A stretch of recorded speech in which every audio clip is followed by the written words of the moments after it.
3 वाजेपर्यंत शेवटची वेळ आहे. मला माहिती वेळ झालेला आहे आणि उद्याची वेळ, पण वेळेत निर्णय घेणं याला महत्त्व असतं याची सुद्धा कल्पना असल्यामुळे आमचा निर्णय जो काही आहे तो आम्ही लवकरात लवकर जाहीर करू. भैया, या गटबाजी पाठीमागं कोण आहे आणि काय नेमकं कारण घडलं की तुम्हाला थेट निर्णय घ्यावा लागला? कारण आपण जर पाहिलं तर लोकसभेत जवळपास 74,000 महायुतीचा उमेदवार मागे होता. ती सगळी लीड तोडून तुम्ही केवळ 5,000 तुमचा पराभव झाला. त्यानंतरही तुम्हाला राष्ट्रवादी काँग्रेस सोडण्याची वेळ आली, काय कारण? नाही, आपण जर विधानसभेच्या निकालाबद्दल बोलले तर विधानसभेची तयारी गेले 2 वर्ष आम्ही करत होतो आणि पक्षाचे कार्यक्रम घेणं, सामाजिक कार्यक्रम घेणं, अशा प्रकारे वेगवेगळे मेडिकल कॅम्प्स असतील, स्वयंरोजगार शिबिर सातत्याने आम्ही लोकांमध्येच होतो आणि त्यामुळंच अगदी कमी वेळ, आता तुम्हाला सर्वांना माहिती की निवडणुकीच्या उमेदवाराची घोषणा होत असताना बीडला मुद्दाम विलंब झाला आणि हा विलंब जेव्हा करण्यात आला तेव्हा मला सांगण्यात एक गोष्ट येत होती आणि ॲक्च्युअल जे करायचं होतं ते वेगळंच होतं आणि त्यामुळं ऐन शेवटच्या दिवशी फॉर्म भरण्याच्या दिवशी रात्री उशिरा हा मला अनेक घडामोडी घडल्यानंतर मला उमेदवारी भेटली आणि त्यानंतर पण पक्षांतर्गत जे विरोधक आहेत ते माझ्यापासून दूरच राहील आणि शेवटच्या 2-4 दिवसात हे लोक खरं तर काम करतोय असं त्यांनी दाखवलं, पण कधीच ते मनातून माझ्यासोबत नव्हते. मात्र एकंदरीत जर बघितलं तर तुमची बैठक देखील झाली नगरपालिका निवडणुकीचा अनुषंगाने, पक्ष श्रेष्ठ देखील त्या ठिकाणी होते, सगळ्यांचा निर्णय देखील ठरला होता. मग नेमकं 2 दिवसामध्ये असं काय झालं आणि जास्त हस्तक्षेप व्हायला त्यामुळे आला निर्णय?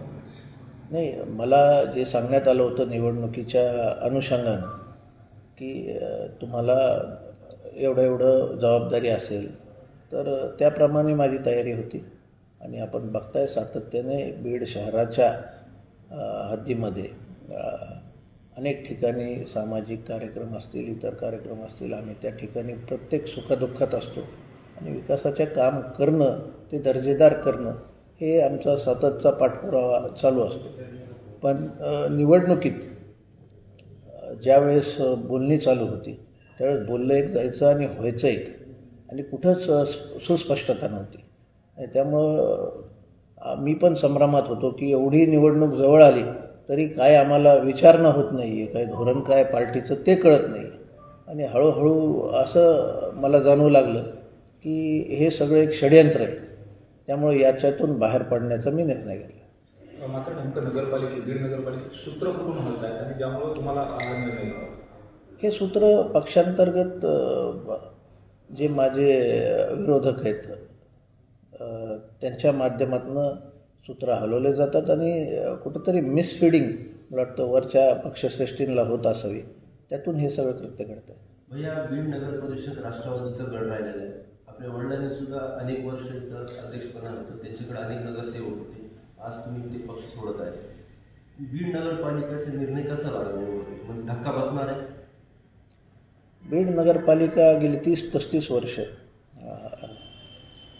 जसं मला कळतंय तसं मी बघतोय लहानपणापासून, पूर्वीची काँग्रेस असेल किंवा मग नंतर राष्ट्रवादी काँग्रेस असेल, ही सातत्याने निकाल हा आपण त्या बाजूने लावलेला आहे आणि भरभरून साथ ह्याला बीडकरांनी सुद्धा दिलेली आहे. मधला 2-2.5 वर्षाचा कारभार वगळता जेव्हा नगरपालिका विरोधात गेली, सातत्याने नगरपालिकेचं जे राजकारण आहे ते डॉक्टर भारतभूषण क्षीरसागर माझे वडील यांच्या अवतीभोवती फिरलेलं आहे आणि एवढ्या चांगल्या रीतीने काम केलं, सातत्याने काम केलं, नेहमी लोकांमध्ये राहिले, त्यामुळं लोकांनीसुद्धा त्यांना कायम सत्तेची संधी दिली आणि मला वाटतं एवढं सगळं अनुभवी कार्यकर्ते, नगरसेवक, हा शहराचा सगळं संच असतानासुद्धा पक्ष असं काहीतरी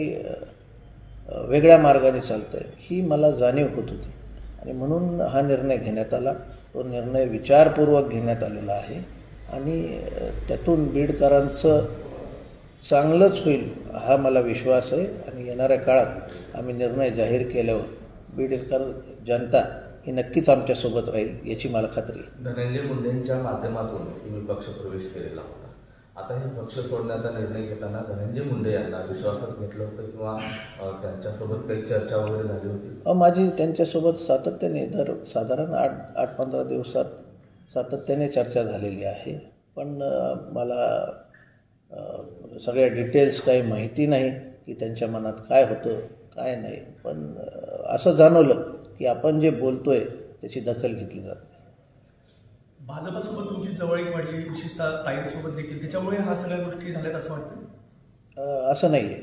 मी माझ्या पक्षाचं काम पूर्णतः प्रामाणिकपणे करत होतो आणि ताईंचे आणि आमचे स्वर्गीय मुंडे साहेबांपासूनचे काकूंपासूनचे संबंध आहेत आणि हे राजकारणापलीकडचे संबंध आहेत. त्यामुळं त्यांचा ह्याच्यात काही हस्तक्षेप नव्हता.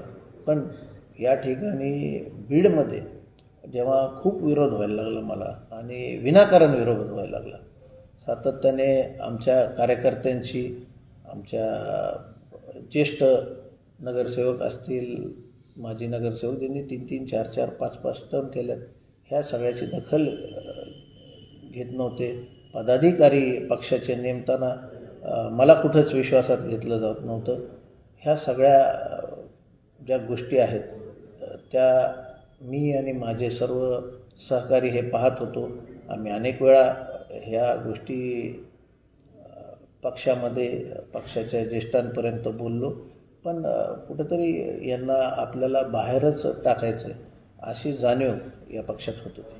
अमरसिंग पंडितांच्या फॅन क्लब फेसबुकवरती एक पोस्ट आली, आम्ही तो बच्चा आहे, ज्यांना मी शिकवलं त्यांच्याकडून हा शिकतोय, अशा पद्धतीचं एक वक्तव्य त्यांनी केलेलं आहे. मात्र त्याच्यात तुमचं नाव घेतलं नाही, थेट इशारा दिला.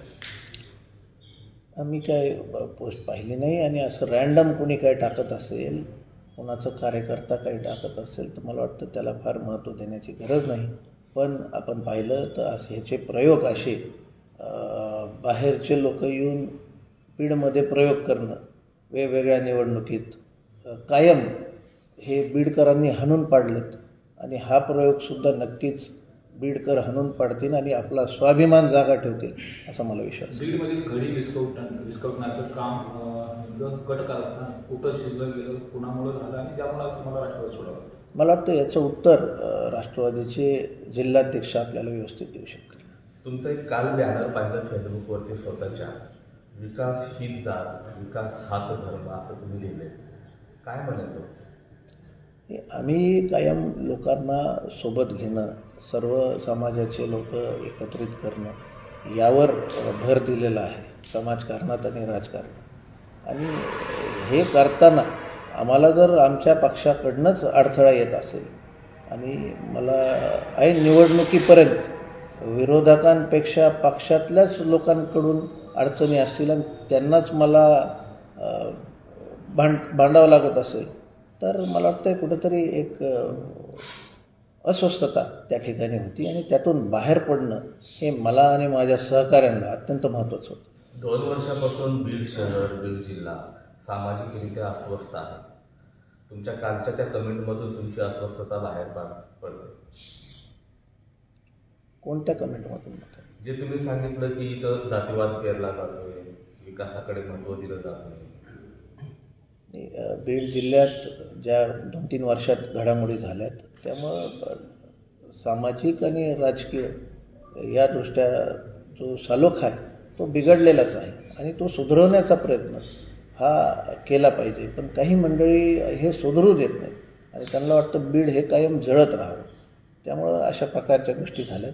मला वाटतं बीडकर आता हे सगळं जाणून घेतलेलं आहे त्यांनीसुद्धा आणि आपल्याला कुठेतरी बीडमध्ये विकासाच्या मार्गावर जर जायचं आहे तर सर्व समाजाला सोबत घेऊन पुढं जावं लागेल. आणि हे करत असताना आपण, माझं तर स्पष्ट मत आहे की समाज सगळे एकत्रित आणणं आणि ज्या काही आज घडामोडी चालू आहेत त्यातून असं दिसतंय की काही लोक एकत्रित आणण्याचा प्रयत्न करतात पण काही लोक त्याला कुठंतरी लोकांमध्ये वादविवाद हे सातत्याने राहावं आणि एकमेकापासून एक दुरावा मनाचा असावा ह्यासाठी प्रयत्न करतो.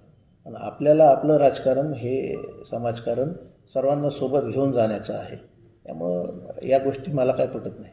अजितदादा हे पालकमंत्री आहेत आणि पालकमंत्री असताना पालकाकडे ज्यावेळेस तक्रारी मांडल्या तर त्यांच्याकडून काही रिस्पॉन्स मिळाला का? तर गेल्या 1-1.5 वर्ष झालं सरकार सत्तेमध्ये आहे. त्यानंतर तुम्ही देखील त्यांच्यासोबत अनेक बैठकीला देखील पाहायला मिळालं. म्हणजे सगळं शिजत होतं, सगळं कट रचला जात होतं. तो पालकमंत्र्यांच्या कानावर घातला होता कारण पालकमंत्र्यांची काय प्रतिक्रिया? वारंवार ह्या गोष्टी या प्रदेशाध्यक्ष असतील, पालकमंत्री आदरणीय दादा असतील यांच्यापर्यंत मी पोहोचवल्या, पण त्याची दखल कुठे घेतली जात नव्हती.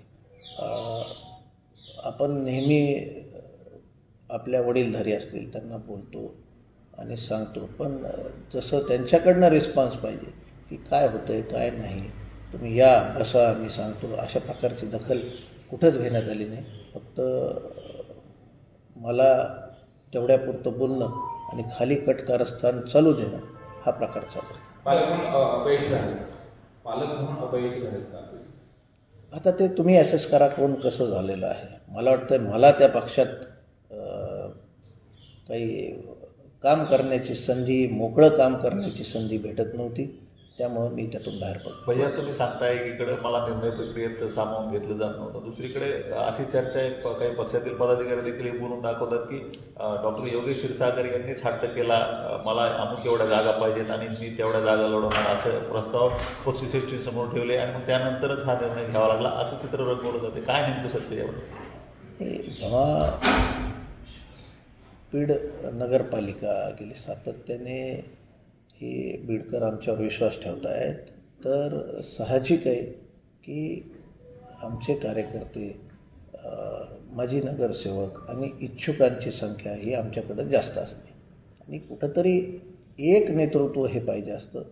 की असं 10 गटात जर विभागलेलं असलं आणि त्याला नेतृत्वहीन जर युनिट असलं तर ह्या युनिटला मतदार पसंती देत नसतात. आणि माझं पक्षाकडं सातत्याने हीच मागणी होती की कुणातरी एकाकडं तुम्ही नेतृत्व द्या आणि त्याला लीड करायला लावा, जेणेकरून आपण ही निवडणूक किंवा येणाऱ्या कुठल्याही निवडणुका त्या आपण सामोरं जाऊ. आणि ती मीच असावं असंही नाही, कोणाकडं तरी नेतृत्व दिलं पाहिजे आणि कुणावर तरी विश्वास आपण पक्षश्रेष्ठींनी दाखवला तरच पक्षातील इतर कार्यकर्ते आणि जनतेतसुद्धा तसा मेसेज जाईल. पण असं कुठं होताना दिसत नव्हतं. क्षीरसागर कुटुंबाने या अगोदर राष्ट्रवादी सोडताना देखील कारणं सांगितली. माझे आमदार माझे मंत्री जयविलांना क्षीरसागर असतील, त्याचबरोबर तुमचे वडील डॉक्टर क्षीरसागर असतील, तर त्यावेळेस जी कारणं सांगितली तीच कारणं पुन्हा रिपीट झालीत का? नाही, मला वाटतं पक्षांतर्गत विरोध हा माझ्यासाठी मुख्य मुद्दा होता आणि त्याला मला सातत्याने तिथं डावललं जाणं आणि या सगळ्या गोष्टी पक्षश्रेष्ठींपर्यंत पोहोचवल्या तरी त्याची दखल न घेणं हाच मुख्य मुद्दा यावेळेस होता. मागे अनेक प्रॉब्लेम असू शकतात, पण आता वेळ कमी असल्यामुळं मला पुढचा निर्णय घेऊन हे आता लोकांमध्ये जायचं. तुमच्या अनेक सोशल मीडियावरचे जे काही फॉलोअर्स आहेत त्यांच्याकडून आता कसं तर पंकजताई म्हणतील तसं असं म्हणून तुमचे फोटो व्हायरल होतात.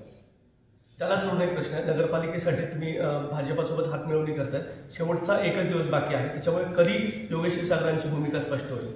बीडचे सामाजिक समीकरण आणि राजकारण पाहता मी अशी भूमिका घेतली होती की आपण एक महायुती किंवा आघाडी करावी, जेणेकरून आपले नगराध्यक्षाचे पदाचे जे कॅन्डिडेट आहेत ते चांगल्या मताने निवडून येतील, तिथं कुठं रिस्क राहणार नाही.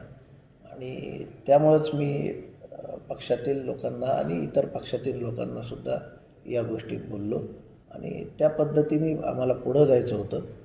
पण हे सगळं करत असताना आपल्याला काय अथॉरिटी नाही हे मला जाणवत होतं आणि पक्षातच एवढा विलंब झाला तर इतर पक्षाशी बोलणी युती काय करणार तुम्ही, मग असं ठरवून काहीतरी माझ्या विरोधाकडून होतंय ही जाणीव मला झाली. बीडमध्ये राष्ट्रवादी भाजप होणार अध्यक्षपदासाठी तुम्हाला 1-2 दिवसात कळेल काय होणार आहे. पण भैया पूर्ण जागा लढवणार आहात की नाही, यात अजूनही कार्यकर्ते संभ्रमामध्येच आहेत? सर्वात जास्त इच्छुक हे जर आपण पाहिलं तर हे कायम आमच्याकडं होते. तुम्ही अजूनही पहा, जेव्हा राष्ट्रवादी काँग्रेस पक्ष किंवा पक्षाच्या एखाद्या पदाधिकाऱ्याकडनं ज्यावेळेस इच्छुक उमेदवारांनी अर्ज करावा असं सांगितलं 30-35 फॉर्म त्यांच्याकडनं गेले 2 दिवसामध्ये. आणि नंतर जेव्हा आम्ही एक पोस्ट टाकली तर रात्रीतून दुसऱ्या दिवशी दुपारपर्यंत 150च्या वर अर्ज हे इच्छुकांनी केले.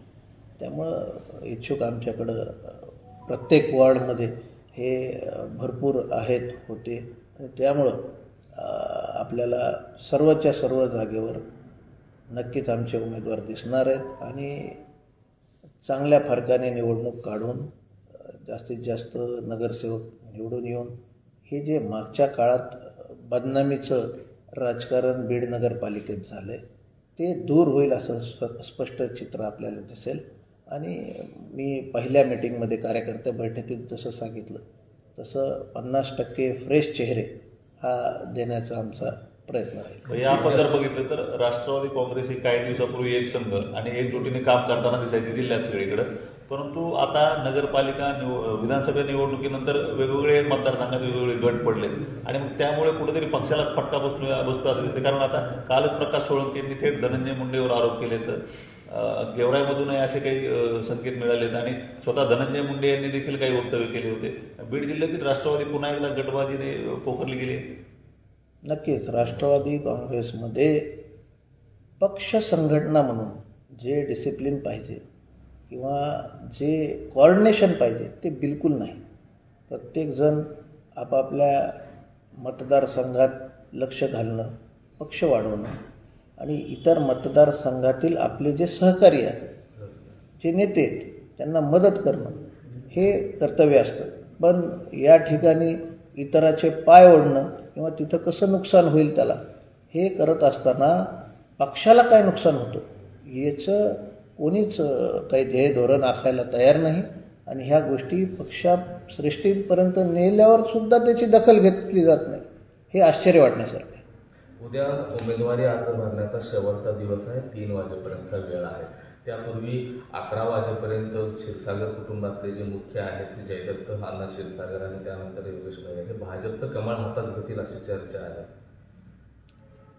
अनेक तर्कवितर्क आहेत आणि तुमचं सुद्धा सर्व मीडियाच्या लोकांचं कायम समर्थन राहिलेलं आहे आणि आपल्यातील लोकांना सुद्धा खाजगीत अनेक गोष्टी आम्ही बोललो आहेत. आता मला जास्त काही भाष्य करायचं नाही.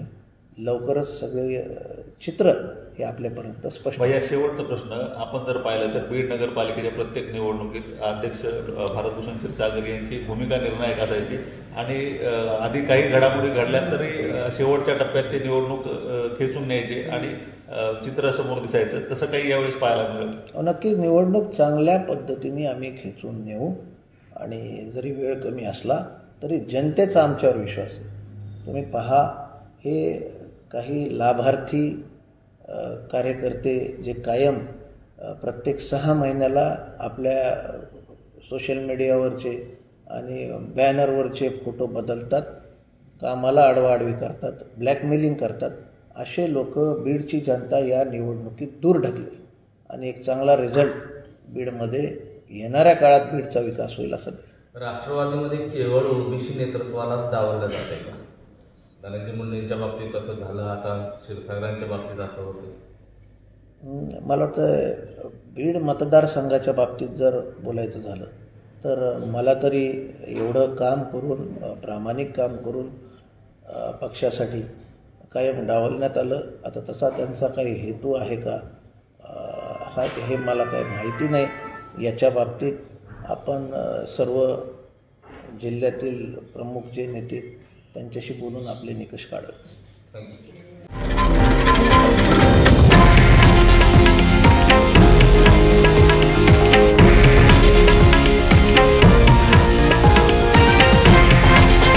हे आहे देशातील नंबर 1 न्यूज नेटवर्क आणि आपण पाहत आहात TV9 मराठी, एकमेव.